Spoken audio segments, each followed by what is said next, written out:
बिस्मिल्लाहिर्रहमानिर्रहीम, अस्सलाम वालेकुम। ये जी कल जो एहतसाब अदालत में सीओ साहब की पेशी हुई है, उसमें सबसे अहम चीज़ ये थी कि अब ये केस इन्वेस्टिगेशन से निकल के ट्रायल की तरफ जा रहा है और 28 तारीख को रेफरेंस फाइल होगा। इससे पहले जो 10 एक महीने गुजरे हैं वो तो इसी चीज़ में गुजर गए कि क्या ये नैब का केस है नहीं है। उसमें बेल भी कैंसिल हो गई, फिर ये सुप्रीम कोर्ट चले गए, सुप्रीम कोर्ट के बाद जो जब गिरफ्तार हुए तो कानूनी नैब का चेंज हो गया, तो काफ़ी वक्त गुजर गया और इन्वेस्टर्स के पैसे फंसे रहे। अब ये कि जब रेफरेंस फाइल होगा तो हमें ये पता चलेगा कि ये कितना स्ट्रॉन्ग केस है और इसमें उनके बरी होने के कितने चांस हैं।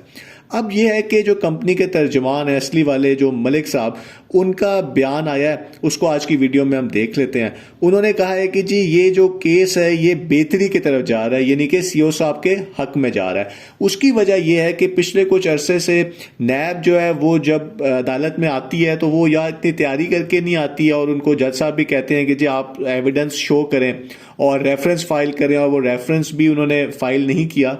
तो उससे ये कंपनी ने कहना शुरू कर दिया कि जी जो केस है वो हमारे हक में जा रहा है। और एक वजह और भी है कि जी जो कंप्लेंट्स हैं वो इतनी ज़्यादा नहीं है। कंपनी कहती है कि जी अगर इतने अरबों रुपए का केस था और उसके ऊपर जो कंप्लेंट्स हैं वो सिर्फ 3000 कंप्लेंट्स हैं, तो अगर हम ये कहते हैं कि वो 3000 कंप्लेंट्स हैं तो सीओ साहब तो कह रहे हैं कि जी मेरे जो बैंक अकाउंट्स आपने फ्रीज किए हैं उसमें जो पैसे हैं वो फिर इन कंप्लेंट्स को हम वापस कर देते हैं, आप हमारे बैंक अकाउंट्स अनफ्रीज कर दें और जो ये लोग हैं इनको मैं पैसे वापस कर देता हूं, तो ये फ्रॉड तो ना हुआ।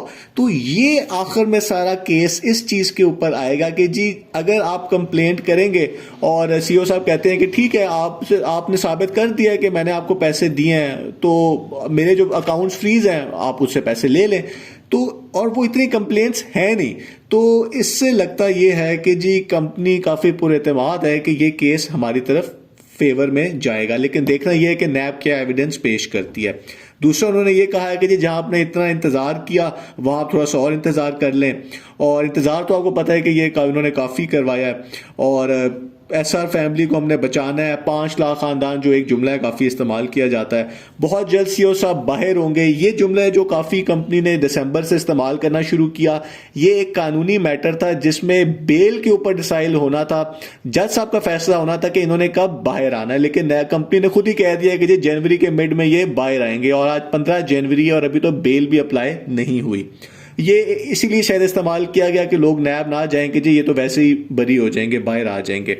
और दूसरी चीज़ें उन्होंने ये कहा है कि जी बहुत जल्द बहुत खुशखबरियां मिलेंगी और आने वाले दिनों में हम कामयाबियां और खुशखबरियां इंजॉय करेंगे।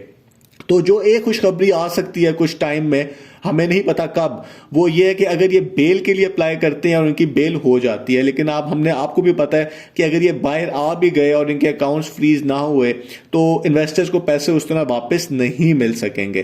तो अब ये है कि जी कुछ चीज़ें तो चली हैं, जो बिल्कुल काम रुका हुआ था वो थोड़ा सा आगे तो चला है, लेकिन कंपनी का यही ख्याल है कि अगर कंप्लेंट्स कम रही और वो कंप्लेंट्स जो हैं वो जब चेक हुई तो वो एविडेंस भी ना आधे लोग उनमें से दे सके कि जी वाकई हमने बैंक में पैसे रिसीव किए हैं, क्योंकि जो पैसे किसी से किसी को भेजे गए हैं कैश बॉक्स और इन चीज़ों में, वो तो कानून में नहीं माने जाएंगे, सिर्फ बैंक के पैसे माने जाएंगे।